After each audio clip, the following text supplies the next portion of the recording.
Some children don't grow up, they dissolve into who they had to become. Not because they wanted to, but because they had to survive.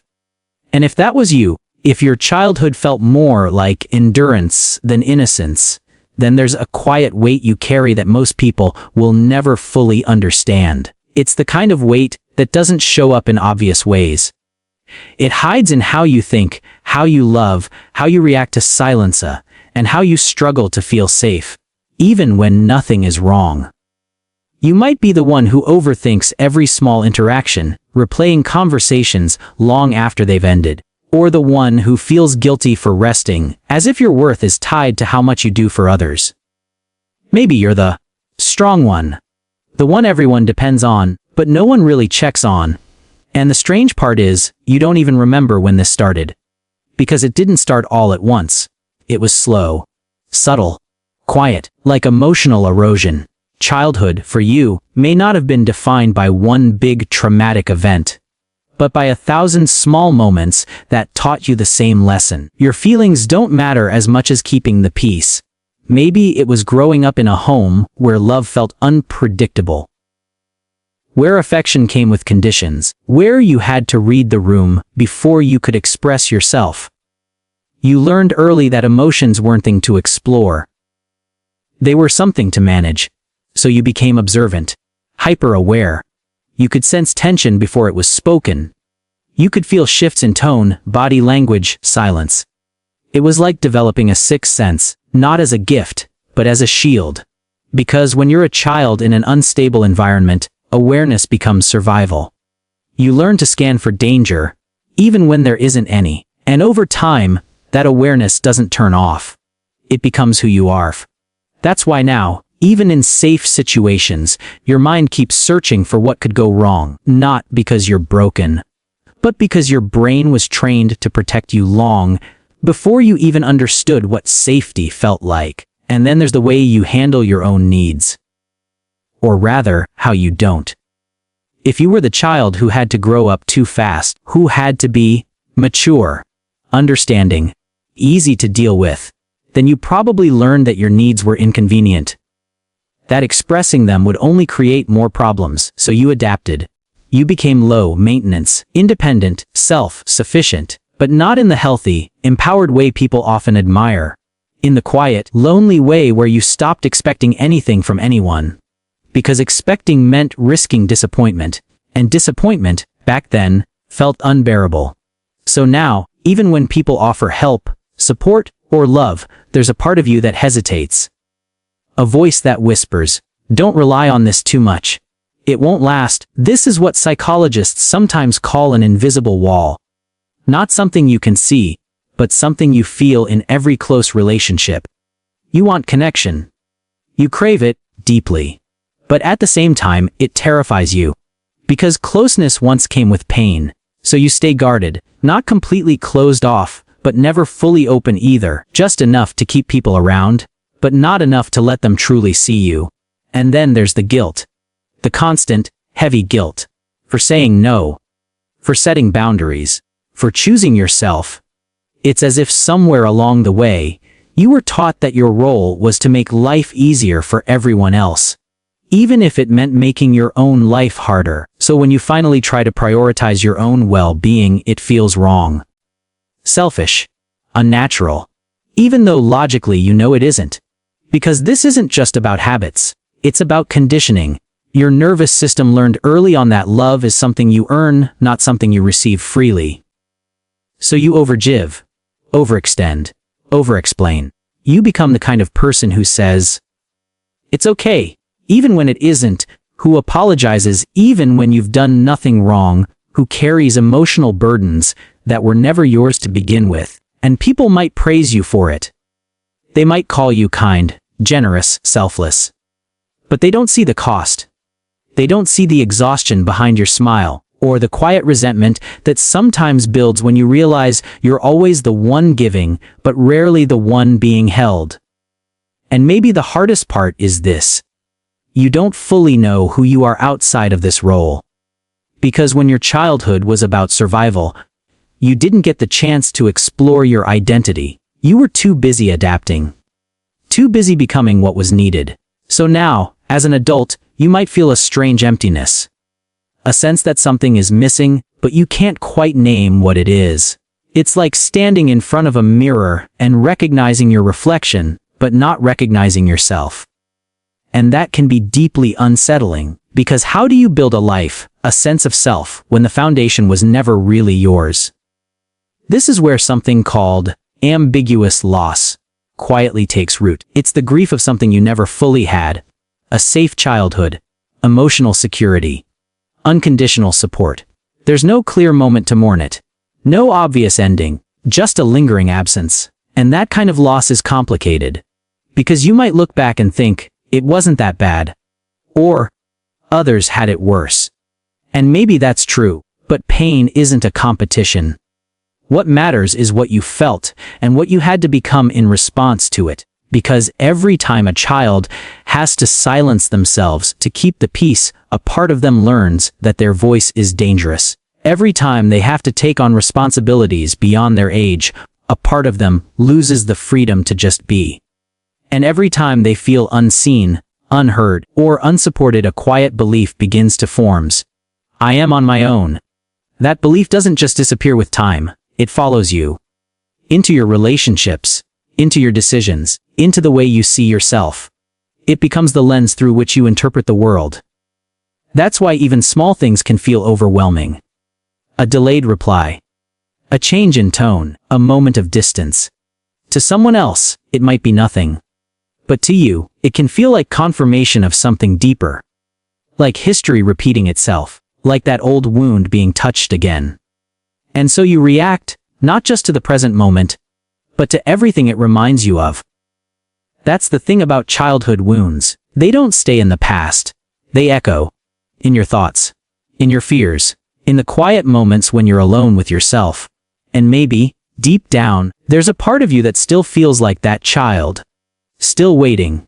Still hoping. Still wondering what it would feel like to be truly safe. To be truly understood. To not have to carry everything alone.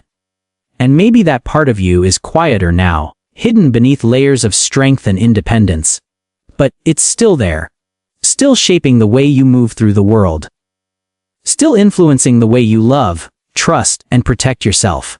And the truth is, none of this is random. None of these traits just happened.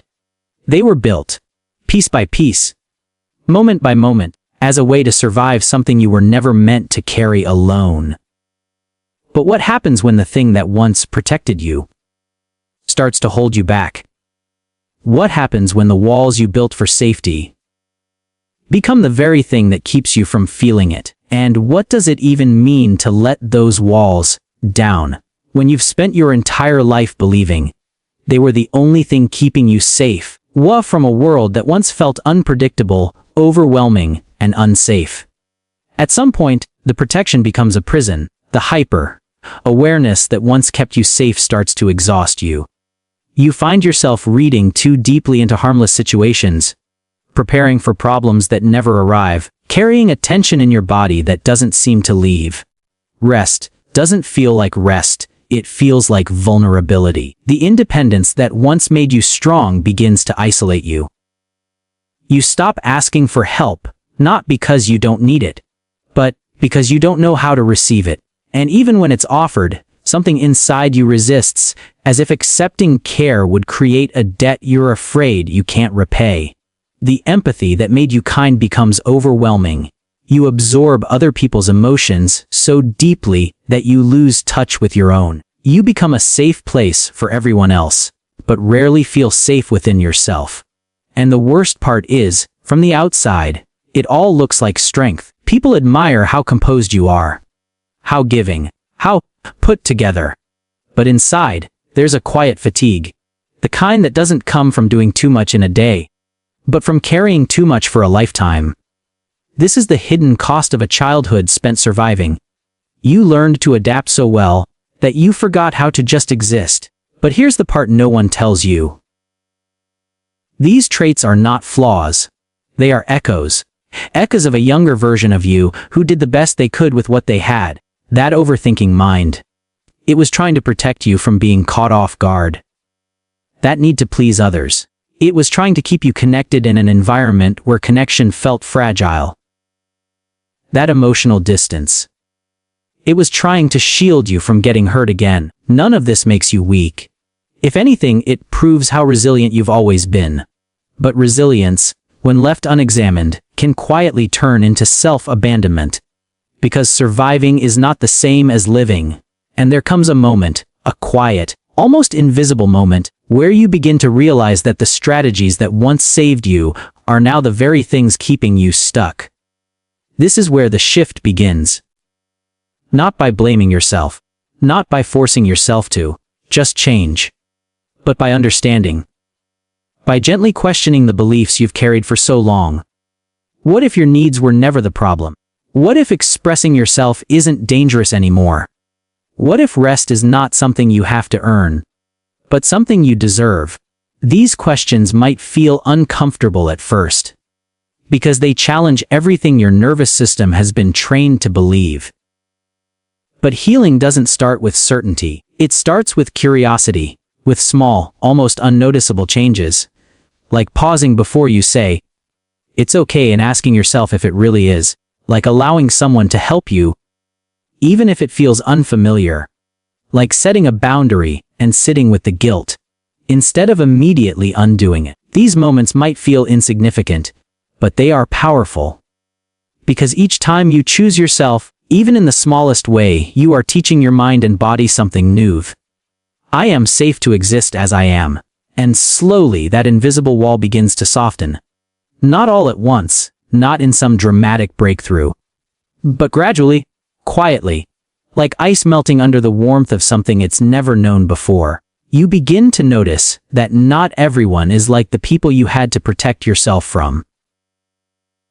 That some people can hold your emotions without dismissing them. That some connections don't require you to shrink or perform to be accepted. And most importantly, you begin to realize that you are allowed to be more than just the person who survived.